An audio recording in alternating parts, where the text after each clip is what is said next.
The studio was supposed to be calm, controlled, predictable. Bright lights, polished floors, a carefully timed rundown, everything about the live broadcast had been designed to feel safe. This wasn't meant to be one of those nights. Not the kind that spiraled out of control. Not the kind people would replay, analyze, and talk about for days. And yet, something in the air felt different. Yaman sat in his chair, shoulders relaxed at first glance, posture confident, the familiar public version of him firmly in place.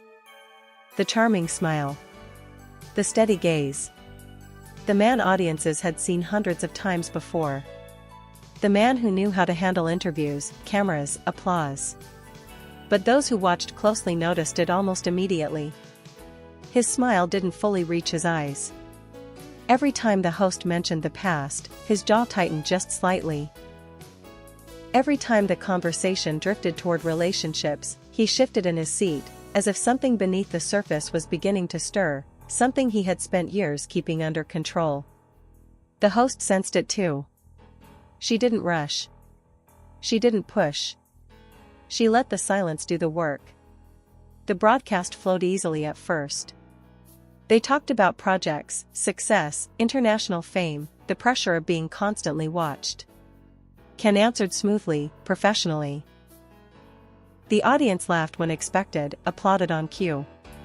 Everything moved exactly as planned. Until it didn't. The host glanced down at her cards, hesitated, then looked back up at him, cautious now.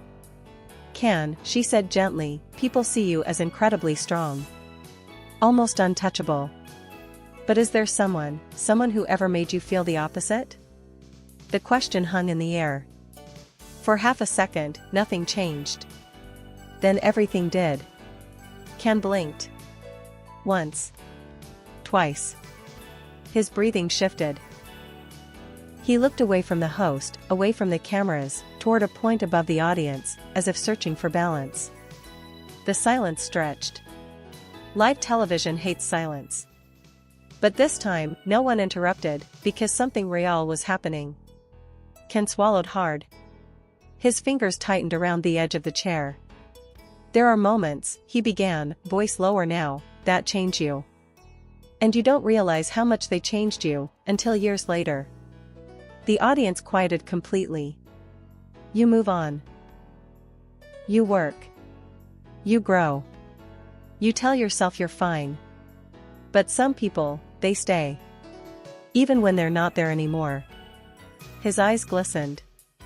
At first, some blamed the lights. Then the camera cut closer. And the truth became impossible to ignore. Yaman was fighting emotion. A murmur rippled through the audience. Online, comments multiplied in real time. Is he okay? Who is he talking about? The host asked softly, are you talking about Demet? The name landed like glass shattering. Ken didn't answer immediately. He inhaled deeply, shakily, and nodded once. Just once. The studio froze. Millions watching leaned closer. He raised a hand to his face, trying to regain control, but a tear had already escaped. I didn't plan to talk about this, he said, voice breaking. But some truths don't wait for permission. From that moment on, nothing could be taken back. I don't talk about her, he continued quietly. Not because I don't care. But because when I do, it's never just words. The host asked what everyone had wondered for years. Why the silence? Why now? Because silence felt safer, Ken admitted. Because if I spoke, I'd have to admit things I wasn't ready to face. He leaned forward, elbows on his knees.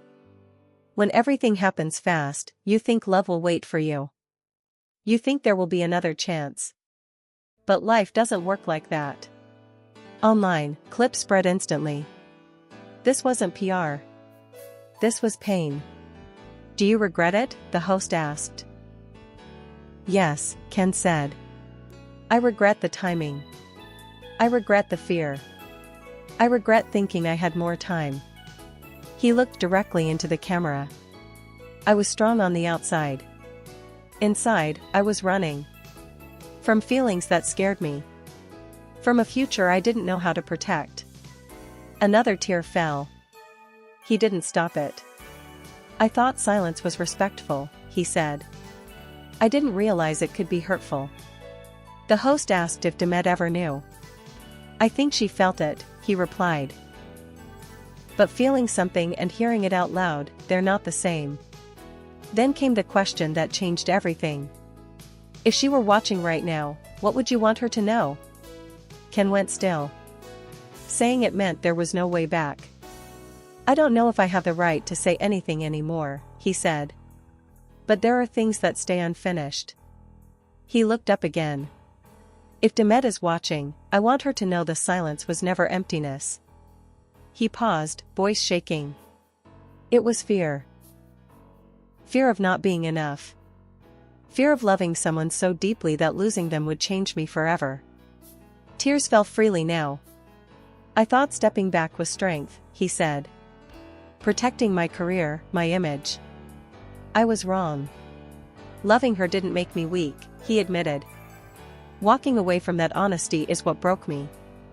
For a long time I told myself she was better off without the chaos of my life. But the truth is, I was protecting myself. His shoulders slumped, lighter now, exposed. If I ever made her doubt herself, he whispered, I want her to know it was never because she wasn't enough. The host asked how he felt now. Exposed, he said. But lighter. I don't expect forgiveness. I don't expect a second chance. I just needed the truth to exist. He looked straight into the camera, eyes wet, voice breaking completely. The truth is, I loved her in a way I didn't know how to handle back then. The studio was silent. And then came the question no one was ready for. Do you still love her? Ken closed his eyes. And in that pause, the entire world waited. The question hung in the air like a held breath. Do you still love her? For a moment, Yaman didn't move at all. His eyes closed slowly, not in avoidance, but in surrender. As if the answer had always been there, waiting, and all that was left was the courage to stop pretending it wasn't. The studio was silent in a way live television rarely allows. No coughs. No shifting chairs. Even the audience seemed frozen, afraid that the smallest sound might shatter something fragile and irreversible. Ken inhaled deeply. When he opened his eyes again, there was no performance left in them. Yes, he said. One word. Bare. Unfiltered. Final. The reaction was immediate. A wave of shock rippled through the room. Somewhere in the audience, someone gasped softly. The host blinked, visibly shaken, not by the answer itself, but by how openly it had been given. Yes, he repeated, quieter now. But not in the way people expect. He wiped his face quickly, embarrassed by the tears he could no longer control, yet unwilling to hide them anymore. I don't love her with expectations, he said. Not with demands. Not with plans. He paused, choosing his words carefully. I love her with respect. With memory. With the part of me that became who it is because of her. The sentence landed heavier than any dramatic declaration ever could. The host leaned forward. What does that mean? She asked softly. It means, Ken replied, that some loves don't disappear. They change shape. They become quieter. But they don't stop being real. Tears slipped down again, and this time he didn't wipe them away. I don't wake up every day thinking about her, he admitted. But when something important happens, when I'm honest with myself, she's there. He placed a hand over his chest. Here. The audience wasn't just watching anymore. They were witnessing a man publicly accepting a truth he had denied himself for years. Social media exploded in real time. Clips flooded timelines. Headlines formed instantly, confession, tears, live. The host asked the one question that could no longer be avoided. Do you think she knows now? Ken looked straight into the camera. If she's watching, he said quietly, she knows. A pause.